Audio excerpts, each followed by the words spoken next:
iniciamos la charla con Beca Duncan para Revista Purgante. Beca, quería empezar con esto. Eres un personaje, porque además de historiadora del arte, eres comunicadora, y englobo el término personaje porque eres alguien muy vinculado con la comunidad británica, pero poca gente sabe que también en tu linaje hay algo de finlandés. Cuéntanos un poco de estos dos brazos genealógicos. Ay, sí, oye, pues primero muchas gracias por la invitación a esta plática. Sí, fíjate que ha sido una parte, yo creo, muy importante de quién soy yo, que ha formado mucho de mis intereses, de mi mirada sobre las cosas, este bagaje familiar que he estado pues como cargando, como todos cargamos siempre a veces las cuestiones familiares, ¿no?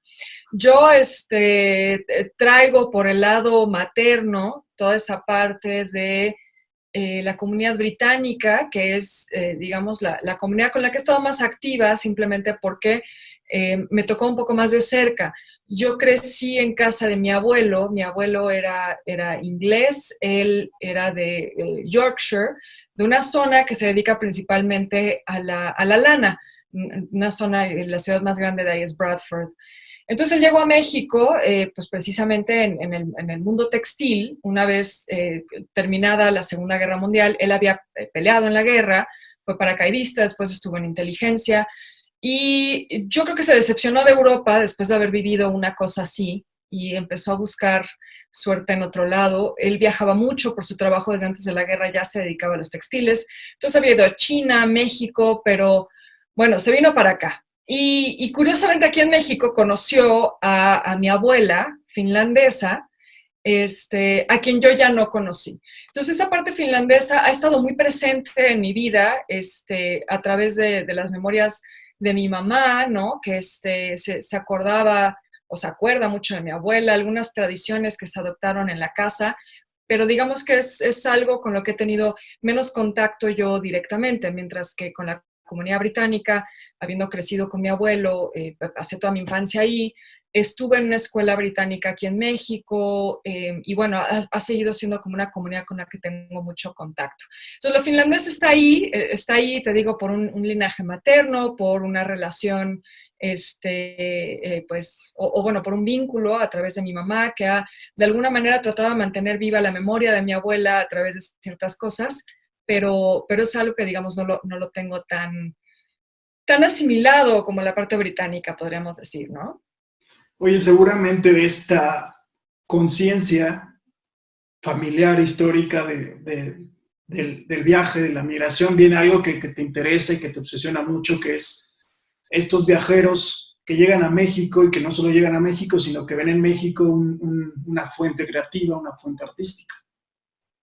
Sí, fíjate que sí, el tema del viaje es algo que me empezó a interesar, curiosamente, por mi abuela materna, la finlandesa. Em, Cuando estaba, no recuerdo si en la secundaria o en la prepa, me encontré en la casa con unos diarios de ella, eh, que ella, bueno, ella era un personaje interesante, aunque no la pude conocer, de lo que me cuentan era interesante porque ella viajaba mucho con su primer marido, con quien llegó a México, porque él era empresario y era diplomático también. Y bueno, ya en México se divorcia de él para casarse con mi abuelo, ¿no? Entonces se conocen aquí, ¿no? Son ambos europeos, pero se conocen aquí, como les decía. Y desde que empezó a viajar desde muy joven, ella hacía álbumes. Ella era una mujer además muy creativa, escribía para algunas revistas finlandesas, escribía precisamente sobre su viaje o sus viajes, y llevaba como estos álbumes de recortes.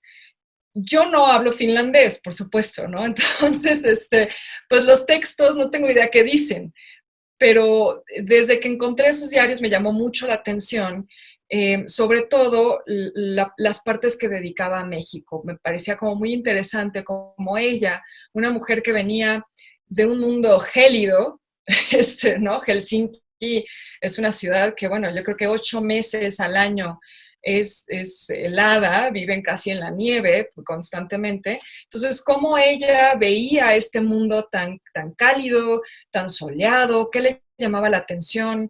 Y además de los recortes había fotos familiares donde también era interesante, esta mirada que, bueno, un poco en retrospectiva ahora quizá podría decir que hasta cae en temas como exoticistas, ¿no? Esta mirada europea sucede frecuentemente, que observan lo mexicano como algo exótico, casi como si estuvieran viendo al noble salvaje, ¿no?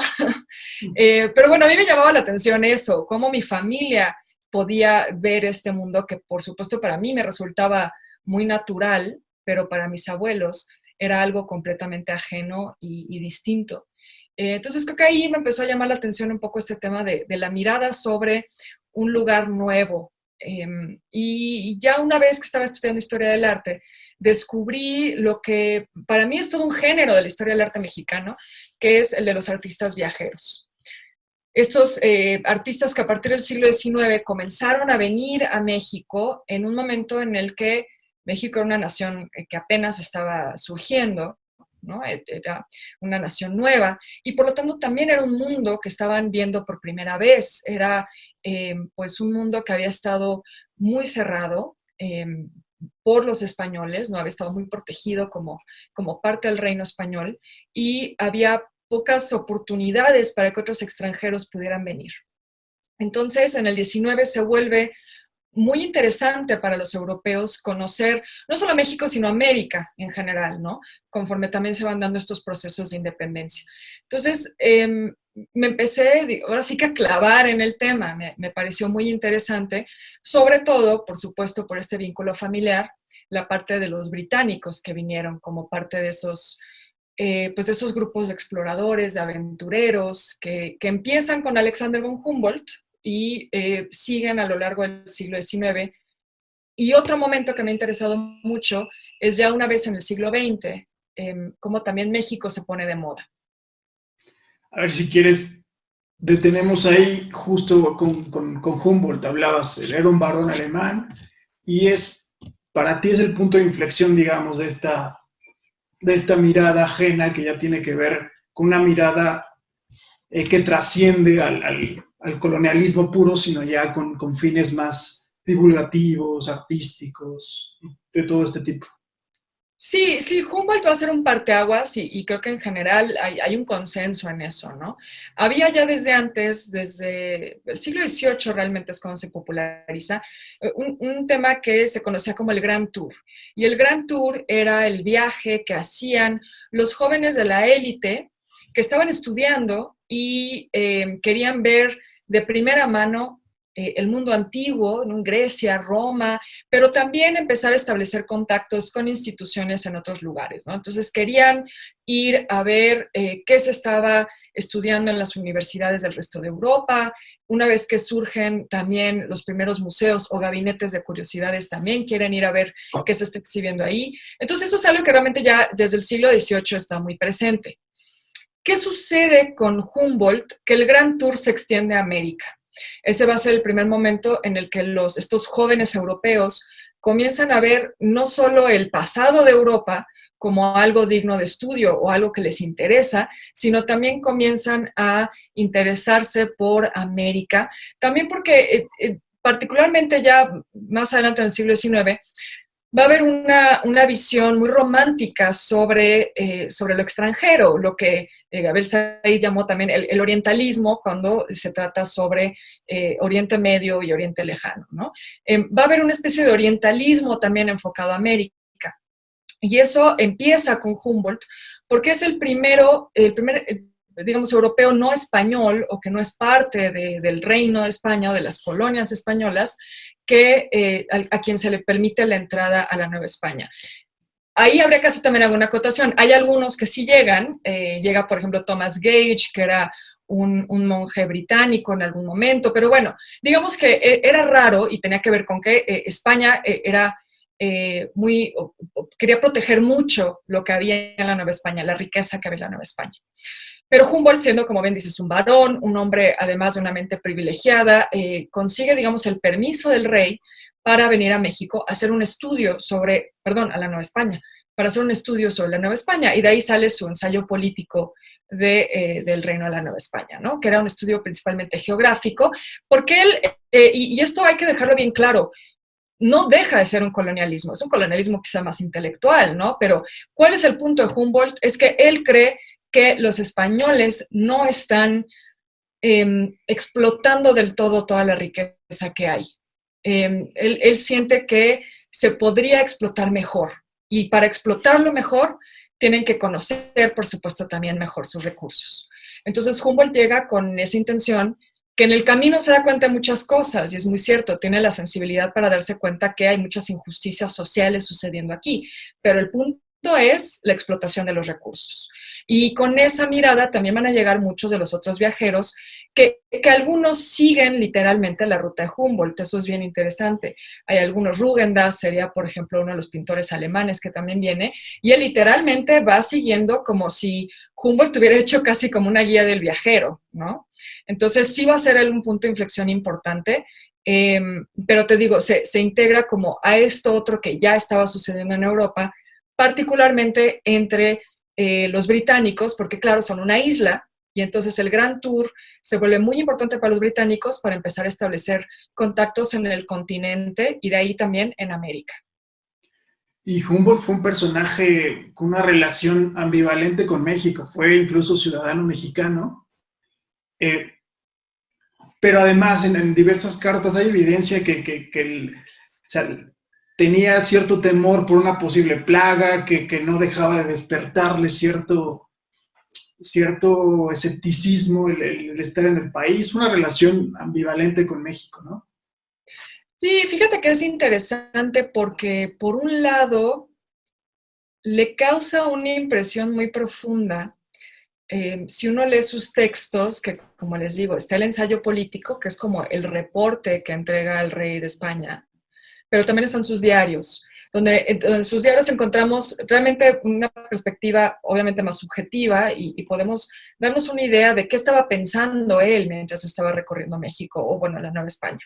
Pero algo que sí va a ser muy marcado es que le impresiona mucho la ciudad, incluso compara la Ciudad de México con las ciudades más hermosas de Europa y de Estados Unidos. Da ahí como algunos ejemplos de ciertos edificios que le parecen maravillosos, le parece una ciudad súper limpia, además que obviamente ahora lo leemos y decimos que pues no, nada que ver, ¿no? Con lo actual, pero le parece muy limpia, muy arbolada, le parece también muy interesante, obviamente, la orografía que rodea la Ciudad de México, el valle, las montañas, porque claro, él es ante todo un geógrafo, ¿no? Entonces eso le va a causar también mucho interés. Pero sí es cierto que también empieza a tener esta mirada, que bueno, hay que entenderla en su contexto. Sigue siendo un momento en el que las culturas indígenas son consideradas como primitivas, ¿no? Entonces, está inmerso en ese contexto y hay que entenderlo de esa manera. Pero por otro lado, tiene una sensibilidad muy interesante hacia la situación en la que se encuentran esas poblaciones y por qué están tan marginadas. Y él incluso llega a escribir en algún momento que pues le causa como, no sé cómo decirlo, como mucho dolor pensar en este pueblo a quienes le quitaron todo, ¿no? Los españoles, y los han mantenido como subyugados. Entonces creo que él empieza, no sé si conscientemente o no, a advertir las señales que a los pocos años van a llevar a la independencia, porque Humboldt está aquí en 1803 a 1804. Entonces creo que él ya está percibiendo ahí algo que va a llevar de manera inminente a la independencia. Oye, y ya dando ese paso, digamos, al México independiente y regresando a esto que hablas del colonialismo intelectual, ¿qué papel juega México, el México independiente, como bien dices, en esa esfera del colonialismo intelectual, ya trascendiendo a Humboldt? Ya hay una narrativa sobre México a nivel intelectual en el que ya mucha gente se plantea empezar a ir más allá de ambiciones expansionistas, sino culturales, Sí, antropológicas. sí, yo creo que van muy de la mano. Yo creo que eso es algo que hay que entender muy bien. Hay un colonialismo duro, por así decirlo, que es la intervención militar y es la conquista, ¿no? Y lo vimos a lo largo de la historia del siglo XIX de una forma muy tangible, ¿no? Las dos intervenciones francesas, la invasión norteamericana, es decir, un momento en el que hay una pugna por qué potencia se va a llevar la mayor rebanada de ese pastel que es México, ¿no? Porque saben que aquí hay recursos. Entonces, creo que eso es innegable. En esas intervenciones, por cierto, llegan artistas que son también militares, ¿no? Hay algunos casos ahí interesantes, Conrad Rice Chapman, por ejemplo, Dupé, pero también hay otros que se interesan porque empiezan a ver que en México hay, como bien dices, no solo esta riqueza natural, explotable, pero también hay una riqueza cultural que empieza a interesar, empieza a haber una, es como una curiosidad, sobre todo por el México precolonial. Y ahí creo que es donde estos viajeros van a tener una aportación importante, aunque también podemos poner en duda si también surge de una visión un poco racista y todo eso, ¿no? No hay que perder de vista esa parte.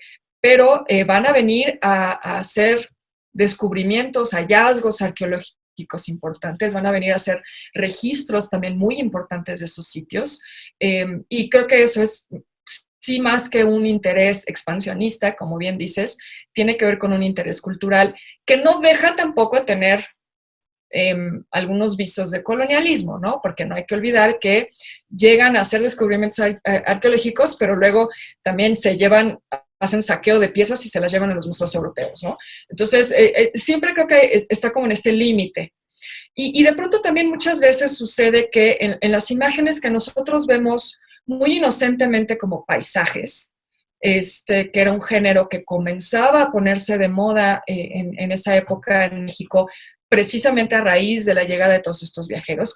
Quien abre la Escuela de Paisajismo en México es un viajero, es Eugenio Landesio, de origen italiano. Pero muchas veces en esos paisajes que vemos, te digo, como algo muy inocuo, muy bonito, muy inocente, puede haber una perversidad detrás, ¿no? Ese paisaje que está haciendo un artista viajero, muchas veces puede terminar en manos de un minero, ¿no? De un ferrocarrilero, y no siempre tan inadvertidamente, a veces muy a propósito. Algunos de los artistas que viajan y hacen estos paisajes son diplomáticos que están viendo dónde hay minas y petróleo, o dónde hay maderas, o dónde se puede poner unos rieles, o muchas veces son militares también, o trabajan directamente para alguna compañía o alguna empresa. Entonces, no siempre hay en el interés cultural algo tan inocente y tan desvinculado del expansionismo o de la explotación de recursos, ¿no? Es algo que yo sí diría que hay que siempre entender que al menos en el siglo XIX sucede esto muy frecuentemente en simultáneo. Sí, es interesante y justo quería hablar de eso. Es posible trazar una línea tangible de decir, aquí este colonialismo intelectual toma un rumbo mucho más divulgativo o deja de tener esos dobles discursos o siempre o hasta qué punto van acompañados y si en alguna ocasión dejan de estar acompañados. Hablabas de la expoliación, que no es para nada inocente, ¿no? Del tema de descubrir cosas para después llevarlas y exhibirlas en los países imperialistas. No, yo creo que, a ver, de que tuvo cosas positivas, sí las hubo, y hay casos que son realmente excepcionales, ¿no? Yo pienso, por ejemplo, precisamente en esto que yo he rastreado mucho de la presencia británica en México. Hay figuras como Frederick Catherwood, por ejemplo, que la verdad sus ilustraciones de las ruinas mayas, puede que estén muy romantizadas, puede que estén muy idealizadas, a veces hay que tomarlas un poquito con un granito de sal, ¿no? Pero son registros importantes de los sitios arqueológicos, como también lo son las fotografías de Desiree Charney, por ejemplo, o de otro británico muy interesante, que fue Alfred Maudsley, que Maudsley es interesante porque precisamente es de los pocos que dicen, yo no puedo llevarme nada de aquí, yo lo que tengo que hacer es registrarlo de la mejor manera posible en caso de que esto desaparezca. Entonces él se empieza a traer yeso de Italia y se trae cámaras y se trae placas y un montón de cosas para hacer un registro lo más minucioso posible de particularmente la escultura maya, sin llevarse una sola pieza, ¿no? Haciendo copias en yeso y cosas así. Ese es un caso muy particular de alguien que tuvo una visión muy avanzada, ¿no? Pero al final esos registros sí son un material indispensable para entender las condiciones en las que se encontraban esos sitios en ese momento en el tiempo, ¿no? Y algunos de esos registros han servido también para, pues sí, poder estudiar piezas que efectivamente, como Maudslay pensó, como Mosley adivinó, iban a terminar erosionadas y sin poderse estudiar más adelante en el tiempo, ¿no? O iban a desaparecer, iban a ser saqueadas incluso. Entonces, creo que sí hay una aportación ahí importante. Por otro lado, te decía lo del paisajismo. El paisajismo, como género del arte mexicano, llega con los artistas viajeros. Aunque muchos de ellos llegaran trabajando para mineros o llegaran siendo quizá con intereses menos loables, todos ellos aportaron un género artístico que va a cobrar enorme fuerza en México y que va a tener exponentes tan importantes como José María Velasco. José María Velasco no hubiera sido el pintor de paisajes que fue si no hubiera tenido esa influencia de esos artistas viajeros europeos. Entonces, creo que hay cosas buenas sin duda, ¿no? Pero yo solo no estoy tan de acuerdo con perder de vista esa otra parte, ¿no? Y con pensar simplemente en que son obras de arte muy bonitas. O textos, ¿no? Hay muchos textos, mucha crónica de viajeros, que es bien bonita, es muy interesante, que también son documentos históricos importantes, pero no hay que perder de vista también quién lo está escribiendo, con qué propósitos, ¿no? Oye, así, progresivamente, así como va surgiendo este estímulo de viajar, de conocer, de llegar, conforme pasan los años va surgiendo también el estímulo de quedarse, de mimetizarse, de mezclarse. ¿Tú cuándo detectas que comienza a pasar esto de decir, bueno, ya los viajeros no solo están descubriendo cosas, no solo están eh, interpretando todo lo que ven, sino ya hay una ambición de quedarse, de mezclarse y de mimetizarse? Sí, yo creo que, a ver, creo que a lo largo del siglo XIX lo hubo. Hubo muchos casos de gente que se quedó, ¿no? Incluso gente que había llegado con Maximiliano, por ejemplo, que ya se quedó permanentemente aquí. Pero creo que el porfiriato va a ser un momento muy importante en esa historia. Yo te diría, por ejemplo, retomando esta parte de mi cercanía con la comunidad británica, ese va a ser el gran momento en el que la comunidad británica cobra fuerza aquí, como también la estadounidense, la francesa, la alemana. O sea, vamos a ver que en el porfiriato, en este interés de Porfirio Díaz por pues querer impulsar la inversión extranjera aquí, genera las condiciones que permiten que muchos de estos viajeros aventureros que venían quizás a hacer negocios ocasionales, se queden ya permanentemente en el país o si bien no permanentemente residan largas temporadas aquí. Y ahí hay, bueno, muchísimos ejemplos, sobre todo de empresarios, ¿no? De estas como grandes familias empresariales que vienen del extranjero y ya se quedan aquí y ahí siguen sus nietos, bisnietos y tataranietos, ¿no? Pero creo que un momento fundamental también va a ser lo que sucede a partir de la Revolución y lo que a propósito está cumpliendo o va a cumplir este año 100 años, su primer centenario, que es el proyecto cultural de la Revolución impulsado por José Vasconcelos. José Vasconcelos tiene cosas muy dudosas también, ¿no? No voy a entrar en eso, pero digamos que lo que él hizo en 1921 con su proyecto educativo de misiones culturales, con su impulso al arte, particularmente al muralismo, sí puso a México en el mapa de una forma muy importante, sobre todo con Estados Unidos, pero también con Europa. De cierta forma, esto también venía arrastrando algunas cosas del porfiriato, porque no hay que olvidar que los artistas del muralismo van a París a estudiar con becas que se les dan durante el porfiriato, ¿no? Entonces ya había una presencia de mexicanos en el mundo importante que a su vez comienza también a generar interés por México, particularmente desde el arte, las letras, la cultura, ¿no? Entonces yo creo que ese va a ser también otro momento fundamental en el que vamos a ver migraciones importantes de intelectuales a lo largo de todos los años 20 y 30. Muchos sí se quedan, otros van y vienen.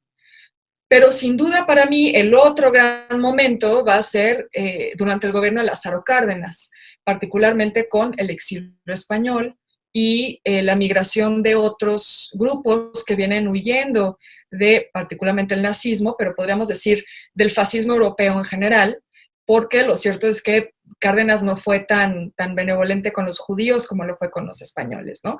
Pero digamos que ahí hay otras olas de migrantes importantes que también se quedan aquí porque ven en México las condiciones para llevar a cabo su labor intelectual y que se les estaban negando en sus países de origen. ¿Te parece, ya que hablas de exilios, de revoluciones, está la Guerra Civil Española, como bien dices, está la rusa, ¿te parece ya que este momento es el punto más álgido de convergencia y de confluencia cultural y que empieza a borbotear ya un estímulo cultural diverso en México? Sí, sí, yo creo que sin duda. A ver, a mí lo que más me gusta en la vida son los años 20. Entonces, por supuesto que creo que los años 20 son un momento importante, pero ahí lo que vamos a ver, creo, es un contacto como más bien con Estados Unidos, por también búsquedas identitarias de Estados Unidos, que es también otro tema, ¿no? Comienza a haber esta idea de que en el proyecto mexicano, que está muy enfocado en el mestizaje, eh, hay como una renovación del sentido de lo que es ser americano, ¿no? Y hay como una renovación de lo que se entiende por arte y cultura americana que va a tener impacto en Estados Unidos también. Y no es fortuito entonces que Diego Rivera, Siqueiros, Orozco, ¿no? Pintaran murales allá, o que vinieran personajes como Alma Reed, que andaba ahí en Yucatán haciendo este desmadre con Felipe Carrillo Puerto, ¿no? Pero creo que lo que sucede con el cardenismo va a ser fundamental, porque por un lado tenemos grupos, principalmente de intelectuales y de artistas, que están siendo censurados y perseguidos en sus países de origen, y la inteligencia estratégica, por decirlo de alguna manera, del presidente Cárdenas, de darse cuenta de que México se puede beneficiar de esa fuga de cerebros. Entonces eso hace una combinación muy interesante en la que México abre sus puertas a todos esos intelectuales y artistas, y entonces ellos a su vez, como te decía, se les dan todas las condiciones para llevar a cabo su obra aquí en México, pero más que su obra, lo que creo que va a ser fundamental de ese periodo, y sobre todo con el exilio español, es que no solo se les deja escribir y pintar libremente aquí, se les integra a las instituciones educativas. Y eso va a ser bien importante, porque eso va a generar en México que lleguen ideas nuevas, en un momento en el que podríamos decir que ya el muralismo mexicano y eso se empezaba a sentir un poco anquilosado. Y entonces en los años 40 y con mayor fuerza en los años 50 vamos a ver pues transformaciones culturales importantísimas que no se hubieran dado, estoy casi 100% segura de ello, sin la llegada de todos estos exiliados, ¿no? Porque entonces, ¿qué pasa? Llegan para las artes plásticas figuras como Matías Geritz, por ejemplo, como los surrealistas, ¿no? Llega Remedios Varo, llega Leonora Carrington, Alice Raon, Wolfgang Palen, ¿no? O sea, pues, nombres podemos dar unos y otros, hay muchísimos. ¿Y qué traen ellos en la cabeza? Ellos traen la abstracción, traen el surrealismo, traen otras referencias que quizá empezaban ya a explorarse en México. Podríamos decir que Siqueiros hacía arte abstracto ya, podríamos decir que ya había intereses por el surrealismo, por este contacto con París, que también tenían muchos artistas mexicanos, pero en realidad no va a ser hasta ese momento que a través de estos artistas, pero también escritores, por supuesto, que están dando clases en las escuelas mexicanas y que están fundando sus propias escuelas, como sería el Colegio de México, que vamos a ver que suceden cosas que van a llevar a movimientos como la ruptura, ¿no? O el arte conceptual. Entonces, creo que sí va a ser fundamental esa ola de migrantes para todo lo demás que sucedería en el arte mexicano y de lo que todavía hoy estamos recibiendo como oleadas, ¿no? ¿Qué despierta a México a nivel inspiración, a nivel creativo puntualmente? Hay un rumor más o menos homogéneo sobre lo que es México, que a la gente le empieza a fascinar, o qué es lo que ven en México que se convierte en una producción muy fértil a nivel artístico. Fíjate que yo creo que en muchos casos lo que ven aquí es una posibilidad de liberación, que creo que es bien interesante, porque a pesar de que somos una sociedad muy conservadora, yo me atrevería a decir que quizá en esa época, en los años 20, 30, lo éramos menos. Yo lo he llegado a comprobar, estoy casi segura de eso. Eh, yo me he dedicado mucho a las hemerotecas, a hacer una revisión de publicaciones de esos años, ¿no? Y realmente hay ideas muy radicales en esa época que hoy, bueno, explotarían Twitter, ¿no? Pero creo que sí hay una especie de liberación, ¿no? Muchos de los que vienen por un lado, en algunos, en un contexto de persecución política, religiosa, étnica, muy directa, ¿no? Que sería el caso de todos los que vienen huyendo del nazismo. Entonces está esa parte que innegablemente la llegada a México va a ser la liberación de toda esa carga, ¿no?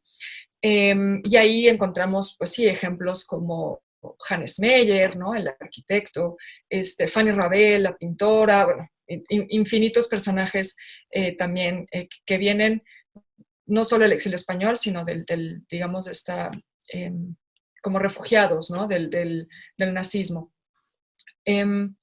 Pero creo que eso, incluso con personajes que vienen de otras circunstancias de menos represión, creo que también sucede lo mismo. México siendo un país, por un lado, tan lejano a los suyos, o quizá porque también nosotros tenemos una actitud de que pues, nos vale madres la vida, este, como que permite que los extranjeros aquí sientan esa liberación, ¿no? Yo te diría, por ejemplo, mi abuelo, cuando le preguntábamos por qué se vino a México o por qué ya no quería vivir en Inglaterra, porque, a ver, te voy a decir, de pronto pasa, cuando creces en como una comunidad extranjera en México, suele suceder que hay actitudes, y sucede muy a menudo, en las que se idealiza el país de origen, ¿no? Entonces yo crecí con muchos británicos que viven en México, pero siguen creyendo que Inglaterra es lo mejor del mundo, ¿no?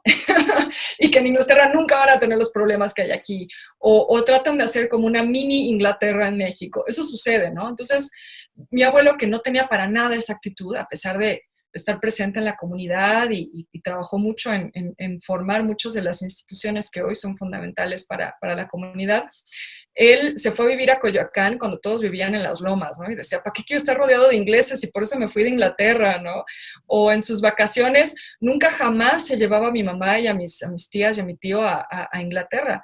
Se los llevaba a Tasco, se los llevaba a Yucatán, se los llevaba a conocer México, ¿no? Entonces, a nosotros a veces pues como que nos sacaba de onda, como de, pues, ¿por qué te fuiste de allá? ¿Y por qué te naturalizaste mexicano? Y él decía, pues es que Inglaterra son muy parroquianos, son muy provincianos, y México es más cosmopolita, ¿no? Entonces creo que eso también es interesante, que muchas veces vienen de países que nos sonarán muy primer mundo, pero son ciudades pequeñitas o son países muy, muy chicos, ¿no? Entonces, la Ciudad de México tan grande, con tanta gente, con tantas cosas, puede resultar muy atractivo e, insisto, muy liberador.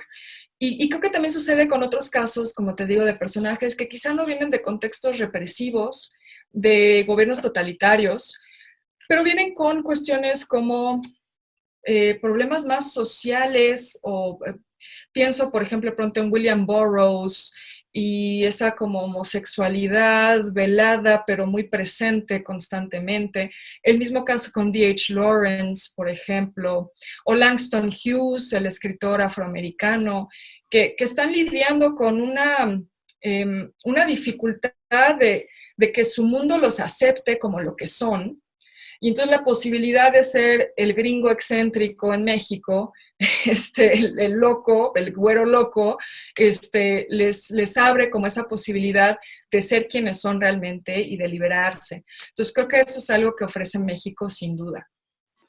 Oye, Beca, yo me he preguntado mucho, porque a mí solo se me ocurre, por ejemplo, a ese nivel de confluencia cultural, se me ocurre Tánger, pero Tánger era un lugar muy particular, justo para el perfil de gente como William Burroughs, Jack Kerouac, y todos estos escritores beat, y además gente muy abocada al autosabotaje, o sea, gente destructiva, digamos. Mm. Solo se me ocurre Tánger a ese grado de confluencia. O sea, México tiene una cantidad de rasgos multiculturales con esta llegada de gente que no se me ocurre en otra parte del mundo. Hay una conciencia no individual, sino colectiva del mexicano respecto a lo que sucedió. Es decir, el siglo XX para México fue una explosión, un crisol cultural y lo podemos capitalizar de tal o cual manera o no hay una conciencia colectiva del mexicano respecto a ese boom cultural. No, yo creo que sí lo hay. Estoy de acuerdo que Tánger sería como otro ejemplo de lo que fue México en esa época. Este, pero, no sé, creo que hay muchas ciudades que han tenido como, que han sido como imanes de extranjeros. Lo fue París, por supuesto, lo fue Nueva York. México creo que no podríamos decir que compite a ese nivel, pero sin duda fue como de esos centros, ¿no? A los que gravitaron muchos personajes, particularmente en el siglo XX. Creo que sí es algo que se ha capitalizado. Creo que en México, precisamente en esas épocas, hablando de las épocas del muralismo, del cardenismo, esos momentos, creo que sí lo supo capitalizar bien, particularmente porque era un momento en el que, así como había sucedido en el siglo XIX, cuando la arqueología estaba naciendo como disciplina, a inicios del siglo XX, todos esos grupos de arte de vanguardia que están en París se interesan por las culturas primitivas, entre comillas, o por, sí, como esas culturas que perciben que no han sido tocadas por la modernidad, o en las que se encuentran formas particularmente abstractas que resultan muy radicales frente a el arte académico que se está enseñando en Europa, ¿no? Entonces, hay un rescate de las culturas africanas, hay un rescate de los etruscos. Entonces, la idea de también venir a un país que tiene esa misma historia con lo precolonial se vuelve muy atractivo. Y creo que en ese momento lo supieron capitalizar de esa manera, como en esa forma de explotar, muy idealizada, podemos también criticar, muy romantizada de lo indígena, del arte popular, del arte prehispánico, ¿no? Creo que en ese momento los pueden capitalizar muy bien. Pero creo que sí hay una conciencia de que eso sucedió en ese momento y que tuvo estas oleadas, ¿no? Que puede ser la del exilio español, más adelante va a haber como distintos migrantes importantes que se avecinan en México y hacen carreras en México, que igual nos podemos sentar a aventar nombres, ¿no? Uno tras otro. Entonces creo que sí hay una conciencia de que México ha resultado muy atractivo para el mundo y creo que sí culturalmente se ha podido capitalizar. Ahí tenemos casos como San Miguel de Allende que está lleno de gringos, ¿no? O sea, creo que sí pasa, sí pasa. Creo que más bien ahorita lo que tendríamos que preguntarnos es si impulsarlo de la misma manera como se hizo en esos momentos sigue siendo viable, porque yo todavía veo esa misma romantización de la miseria, de la pobreza, de las culturas indígenas también, pero ay, a veces siento que es como hasta contraproducente, ¿no? Como que es querer ver a esas culturas como que están detenidas en el tiempo, están congeladas, y no creo que necesariamente sea la mejor manera de abordar lo que ahí sucede, ¿no? Entonces creo que a veces también hay que ser un poco críticos de los discursos con los que capitalizamos eso, o también de otros fenómenos de cómo el turismo cultural está afectando a esas comunidades también, ¿no? Está interrumpiendo la vida de esas comunidades de una forma que también tendríamos que empezar a cuestionar. Entonces yo creo que ese será el reto ahora. Oye, en el sentido inverso, tú decías, creo que fue justo en la charla con Diego Gómez Pickering, que el mexicano está acostumbrado a que lo miren, Ujú. no él a ver, ¿no? A qué atribuyes esto que, digo, tiene mucho sentido histórico y es más o menos congruente con lo que ha pasado, pero es algo que nos marca de por vida? Sí. Sí, yo creo que es algo que yo misma también me he estado preguntando mucho en este rastreo, digamos, que he hecho a lo largo de los años, de esos viajeros que hicieron obras sobre México o que dejaron alguna impresión sobre México, ya sea una crónica, un diario, una carta, una obra literaria, una obra de arte, ¿no? Creo que son muchos, algunos muy conocidos, podemos hablar de Fanny Calderón de la Barca, por ejemplo, ¿no? Que dejan una huella de lo que vieron aquí, de las impresiones que les causó México. Y creo que por el otro lado, los mexicanos lo han hecho menos o es menos conocido. Creo que en parte tiene que ver con dinámicas muy coloniales, ¿no? Somos el pueblo que fue conquistado, somos una cultura de colonia, ¿no? Lo fuimos durante mucho tiempo. Esos 300 años de haber sido un virreinato deja huella, ¿no? Entonces creo que en parte tiene que ver con eso. Hay una relación de poder siempre, creo, en esto. Y en esa relación de poder siempre sucede que el europeo, el gringo, el güero, ni modo, es el que tiene el dinero para viajar aquí y hacer aquí lo que quiere, ¿no? O sea, creo que eso ha sucedido mucho. Entonces, creo que en parte tiene que ver, de nuevo, con estas dinámicas de poder de nosotros como una colonia histórica, aunque ahora seamos desde el siglo XIX un país independiente, pero bueno, no sé si me estoy dando a entender, como que creo que tiene que ver con estas dinámicas de la colonia versus las potencias, ¿no? Sí, sí, sí, y aunque hay algo, ¿no? O sea, desde los viajeros antiguos podemos poner a Homero como ese germen, era alguien que se dedicaba a la observación porque se podía permitir hacerlo, ¿no? Y todos los navegantes, o sea, había una facultad económica de todos niveles, ¿no? Totalmente. Pero también hay un rasgo que es más de personalidad, de un espíritu viajero que tampoco tenemos desarrollado, porque ahí se puede ver, por ejemplo, en la literatura de viajes, el que se escriba o se consuma poca literatura de viaje en México, pues tiene que ver que no está extendido ese entusiasmo por el descubrir otros lugares, ¿no? Claro, y tiene que ver también con los propios procesos históricos, ¿no? ¿Quiénes son los que hacen literatura de viaje?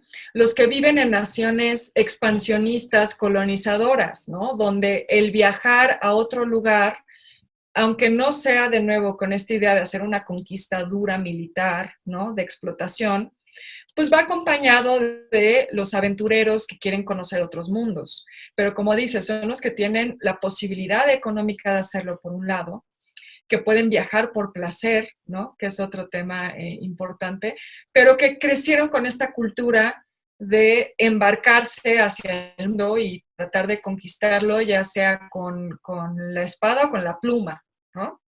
Y entonces creo que eso tiene mucho que ver.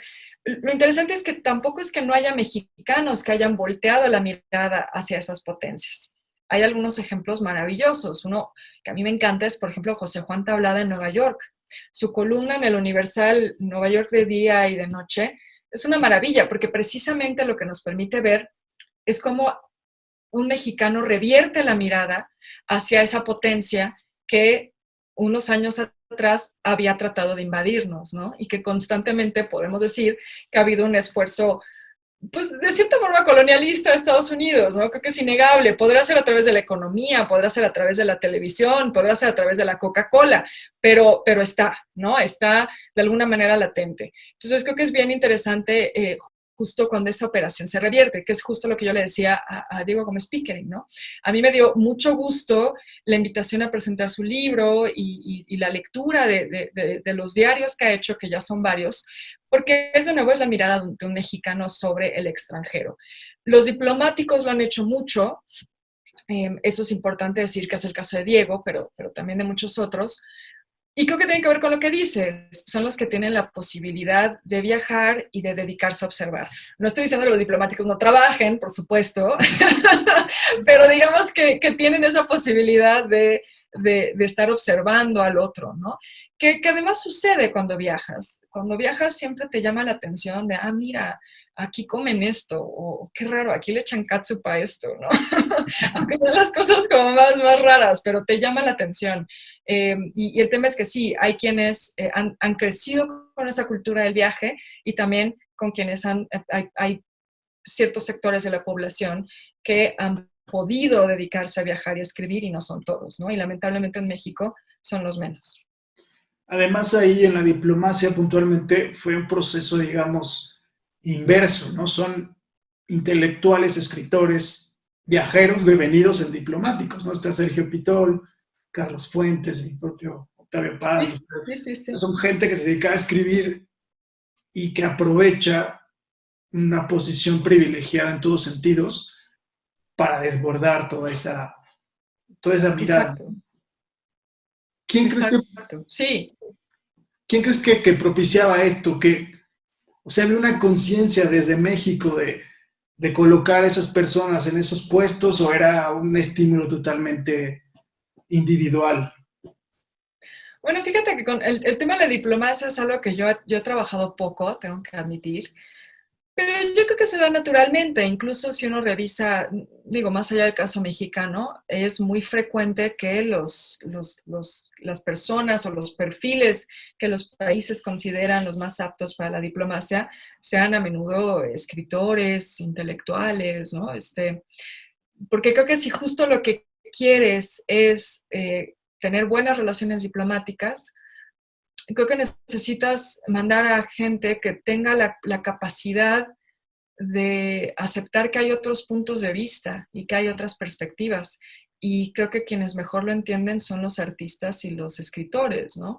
Eh, Cuando tú ves un cuadro, estás viendo la mirada de alguien sobre un tema muy específico, pero que a la vez a ti te genera sensaciones, te genera reflexiones que no necesariamente son las mismas a las que llegó el artista, ¿no?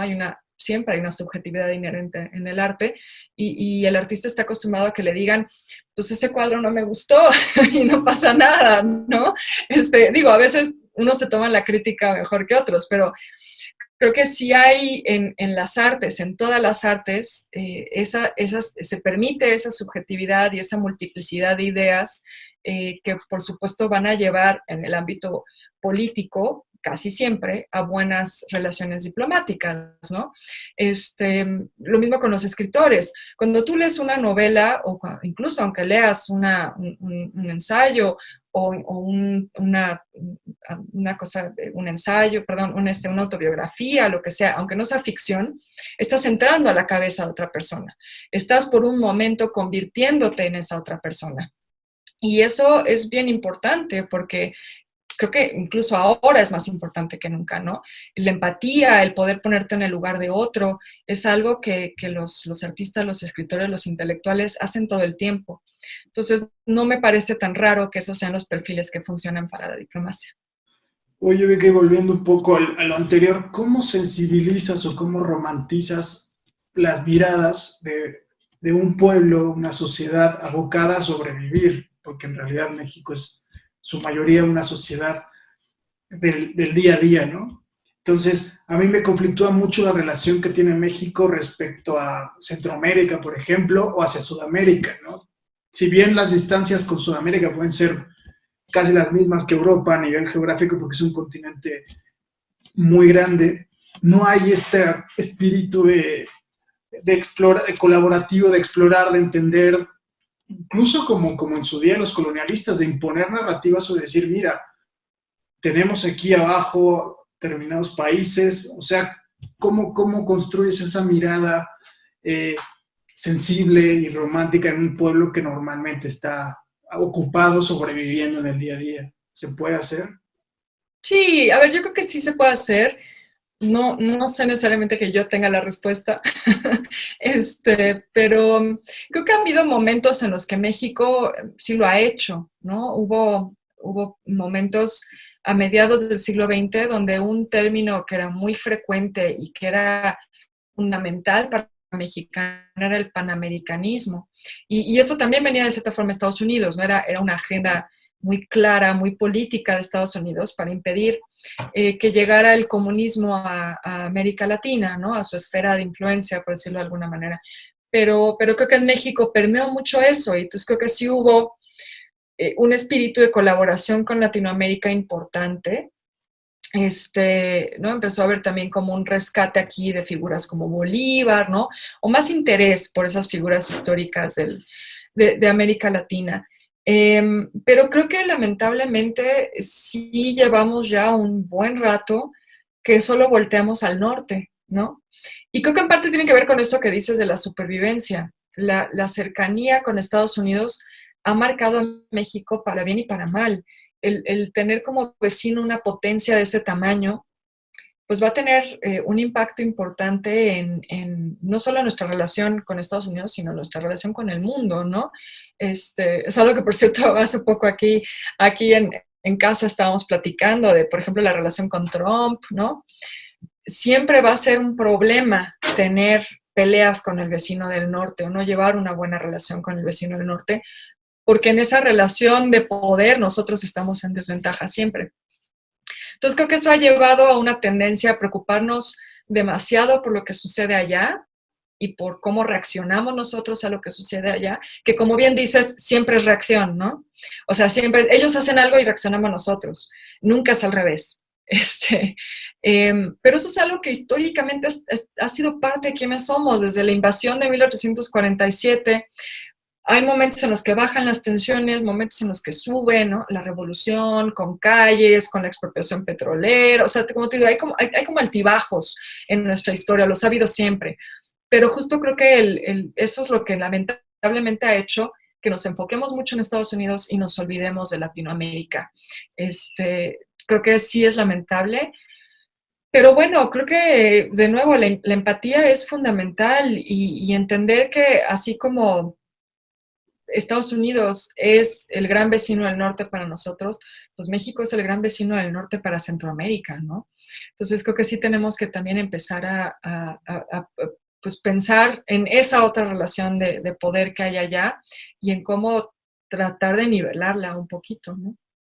Oye, Beca, ya para cerrar, el viaje a final de cuentas tiene mucho que ver con la memoria, ¿no? Es muy difícil que alguien que no tenga esa conciencia histórica se anime a viajar. Y tú has sido, principalmente en la Ciudad de México, una guardiana de esa memoria histórica, con el foco, con todo lo que has hecho. ¿Cómo te sientes ese papel de guardiana de la memoria histórica de la ciudad? Ay, no, no me digas eso porque me siento con mucha responsabilidad. Sí, creo que el tema de la memoria ha sido importante para mí, pero creo que para quien sea que estudie historia del arte, como lo hice yo, o que estudie historia, es parte de nuestra deformación académica, ¿no? Estarte preocupando por eso. A mí lo que me interesa o me importa sobre el patrimonio es pues que precisamente no se pierdan esos pequeños, esas ventanas que tenemos hacia otro momento histórico, hacia cómo se vivió en otro momento, cómo, hablando justo sobre miradas, ¿no? Cómo se entendía nuestra realidad. Creo que ahí hay claves para entendernos también a nosotros. No estoy diciendo que esta frase de que quien no conozca su historia está condenada a repetirla y demás, pero creo que sí hay cosas que nos ayudan a entendernos mejor a nosotros mismos y es importante que no las perdamos, ¿no? Pero bueno, no sé si yo sea una guardiana del patrimonio, simplemente es un tema que me interesa. Y me interesa, por un lado, por la parte de la conservación, pero por cierto, también me interesa los niveles a veces tan exagerados a los que podemos llegar con ese afán de conservación, ¿no? Creo que tampoco el camino debe ser el otro de decir, no muevan una sola piedra, no toquen nada. Creo que, y esto es algo que escribe Rubén Gallo, no es una idea mía, que el problema con esa visión también en la que el resguardo del patrimonio se vuelve lo fundamental en una ciudad, es que pareciera que estamos conservando ciudades para los muertos y no construyendo ciudades para los vivos, ¿no? Nos estamos preocupando más por una ciudad de monumentos que por una ciudad de habitantes. Y creo que ahí creo que un tema que todavía tenemos que seguir debatiendo y yo estoy segura que hay un punto medio entre ser una ciudad que se adapta a las necesidades actuales y no atentar por el mismo lado contra la memoria histórica. Oye, ya aprovechando esto, tu romance con Coyoacán fue, ¿qué tan espontáneo es? O sea, surge, tú lo buscas y te interesas en Coyoacán, o surge al revés, de que vives y te das cuenta que hay una cantidad de cosas por descubrir impresionantes. No, a mí me viene de familia. Cuando mi abuelo llega a México en 1946 de Inglaterra, él compra un terreno en La Conchita, y ahí construye su casa y yo crecí en esa misma casa, yo viví ahí toda mi infancia, mi mamá creció en esa casa, y bueno, como te digo, una casa rara, porque era una casa en México, en Coyoacán, en una zona colonial muy mexicana, entre comillas, pero como mi abuela era finlandesa, había un sauna, ¿no? En el jardín, porque los finlandeses no pueden vivir sin su sauna, y había perros de razas inglesas, porque quienes conozcan a los ingleses sabrán que si algo les obsesiona son sus perros. Entonces era como una casa rara porque había como esta mezcolanza de cosas, pero inmerso como en un enclave que parecía conservar como un aire de ese México que ya no existía, ¿no? Que era algo que a mí también me causaba mucha impresión cuando era niña y que creo que es en parte lo que me fue encaminando hacia la historia del arte y todo esto. Este, a mí, te digo, me nace el amor a Coyoacán porque aquí crecí, porque aquí ha vivido mi familia ya al menos por 3 generaciones. Y creo que nos hacemos un poco de pueblo, ¿no? Como que sí es un pueblito. Entonces, ¿qué pasa? Que, pues aquí nací y aquí moriré, ¿no? No me veo moviéndome de acá. Y nos volvemos muy pues sí, como provincianos de cierta forma, creo. Eh, pero creo que sí me marcó y creo que por eso me he dedicado mucho en los últimos años, sí ahí a defender un poco su historia y su patrimonio. Por un lado, porque veo que hay un desgaste brutal. O sea, creo que si comparamos el centro histórico de Coyoacán con otros centros históricos de la Ciudad de México, creo que aquí sí las inmobiliarias han sido infames con nosotros. Pero te digo, creo que en parte también tienen que ver con que me formó una conciencia histórica, ¿no? O de la importancia de ese patrimonio histórico, el haber crecido en un ambiente así, en el que escuchar historias, por ejemplo, algo que yo recuerdo mucho en mi infancia, es que a mi abuelo siempre le decían que su terreno habían sido las caballerizas de Cortés. Y eso es algo que nos contaban mucho cuando éramos niños, ¿no? Y entonces pensar que en mi jardín estaban los caballos de Hernán Cortés, es como esta como simultaneidad de tiempos tan extraña que te deja pensando muchas cosas cuando eres niño, ¿no? O precisamente para ir a la tiendita tenemos que cruzar la Conchita y entonces ves ahí la iglesia tan vieja y te dicen, es que esa era la casa de la Malinche, ¿no? Y tú dices, no, bueno, la Malinche, la que acabo de estudiar en la primaria, sí, ella vivió ahí, ¿no? Entonces creo que justo te hace como muy consciente de que estás pasando por un lugar que tiene esa carga histórica y que creo que de ahí también le debo mucho a Coyoacán y de ahí mi amor por Coyoacán. Muy bien, Beca, pues con eso tenemos más que suficiente. Te agradezco mucho el tiempo y el espacio.